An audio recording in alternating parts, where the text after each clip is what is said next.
Hello and welcome to our first video dealing with Chapter 12 and Congress and the Legislative Branch. This is the first of a series of videos that are going to discuss some of the different facets of our Congress.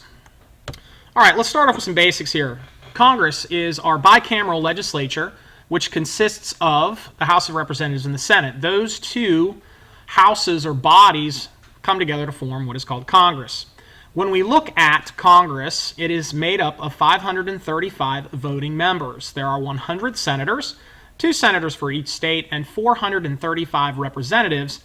And these 435 representatives are divided amongst the 50 states.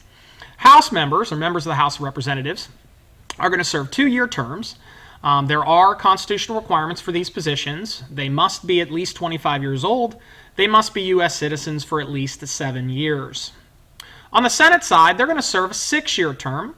They must be at least 30 years old, and they must be citizens of the United States for at least 9 years. So again, you can be a naturalized citizen and serve in Congress.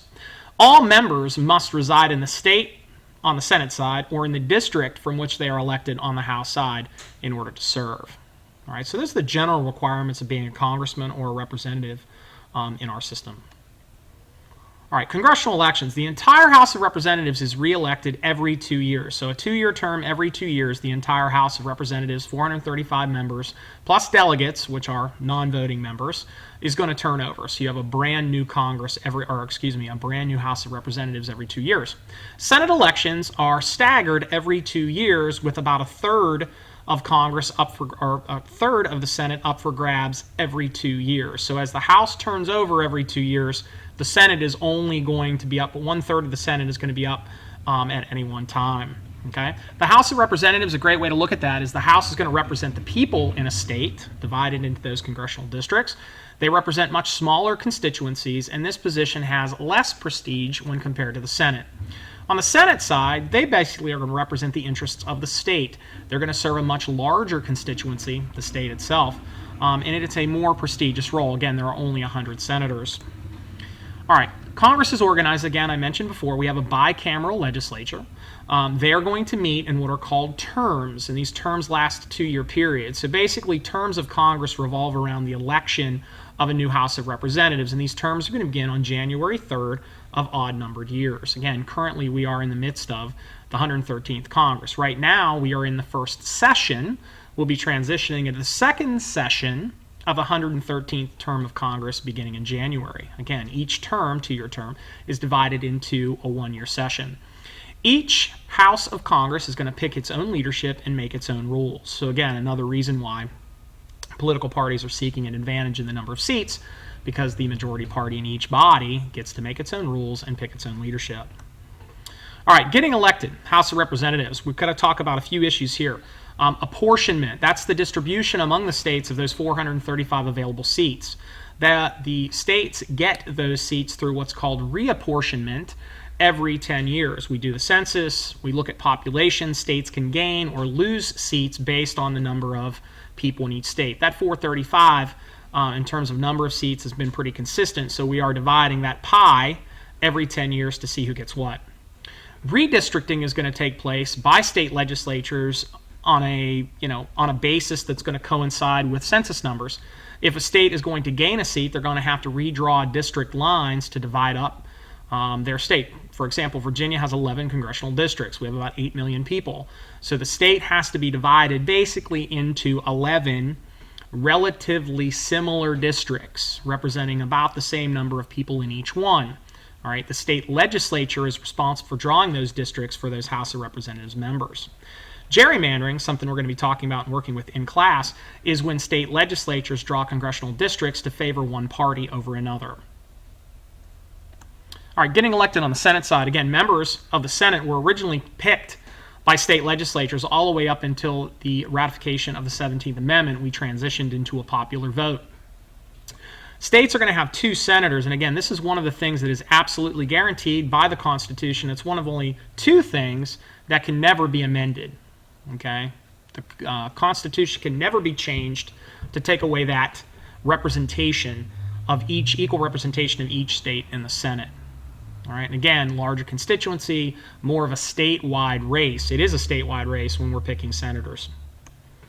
All right, who's going to win congressional elections? Who wins in Congress? Well, one thing that you have to get across right away is the idea that incumbents win. Those representatives already in office are going to win most of the time when they want to be reelected.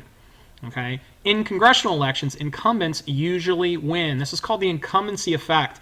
And that incumbency effect is much, much stronger on the House of Representatives side. As you can see there on the slide, 90% of incumbents who seek reelection, who want to get reelected, win most of the time. And most of them win with more than 60% of the vote. So 9 out of 10 congressmen who want to get their seat back in the next term and run, get it back, and they generally win with 60% or more of the vote. So once you're in, you're probably going to be in, all right, in terms of keeping your job.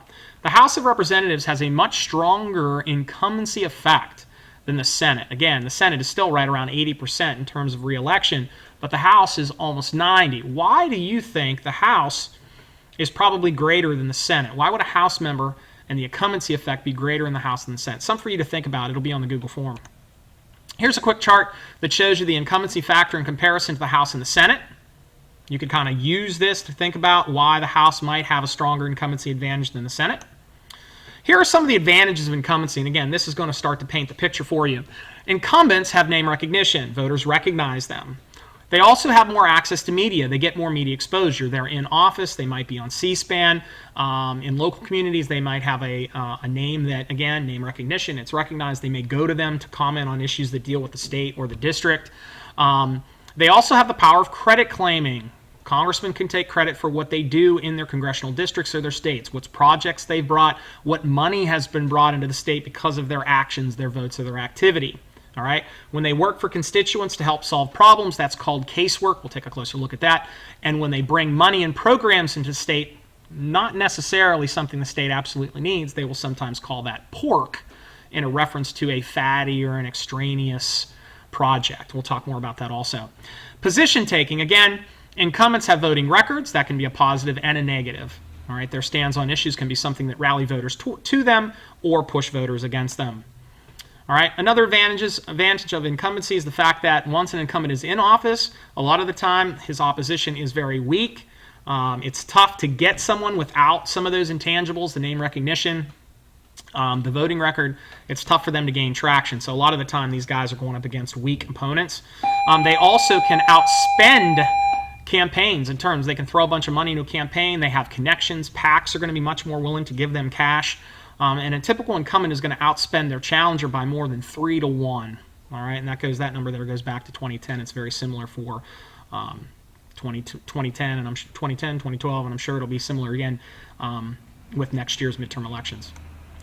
All right, defeating incumbents. Again, the only way, not the only way, but one of the very few ways that you're going to beat an incumbent who wants his job back is for that incumbent to be embroiled in some kind of scandal or corruption. And that's when the door is opened or makes them vulnerable to a challenger. Again, the government shutdown could open the door for some challenges here moving forward, so that's something to take a peek at. Redistricting can also weaken or strengthen the incumbency advantage depending on the support in a state, whether a state flips, changes from a Democratic to a Republican or Republican to majority. That can also have an impact on an incumbent's ability to win. And again, we've also mentioned gerrymandering, where the districts are drawn to give an unfair advantage. We're going to talk about gerrymandering in class. All right. Most of the turnover that takes place in Congress is going to be with open seats, and open seats are the seats that are vacated by congressmen who are going to retire from office, and that's generally the case. Maybe they're moving on from the House to the Senate or another job, or maybe they're just retiring. Sometimes death. If you have a congressman that dies while serving in office, that seat's going to be filled, and also resignation. Okay. There's much greater competition for these open seats because, again, the door opens for someone or someone new to come in and win. And again, most of the turnover or change in Congress occurs over these open seats. All right, stability and change. Incumbents provide stability in Congress. That's the advantage of having the incumbent advantage. And again, over time, these representatives are going to get better at their jobs. They're going to gain more expertise, and they're going to serve on committees that will benefit their constituents. Change in Congress occurs much less frequency through elections. So that power or that revolution we have every 2 or 6 years is kind of muted when we're talking about Congress. Most of that turnover is going to take place with these open seats. One thing to think about a little bit here when we're finishing up this video, this first topic 1, is the idea of a term limit. Should national or members of Congress be limited to a specific number of terms. Something for you to think about. That's it for the first topic of Chapter 12. Thank you.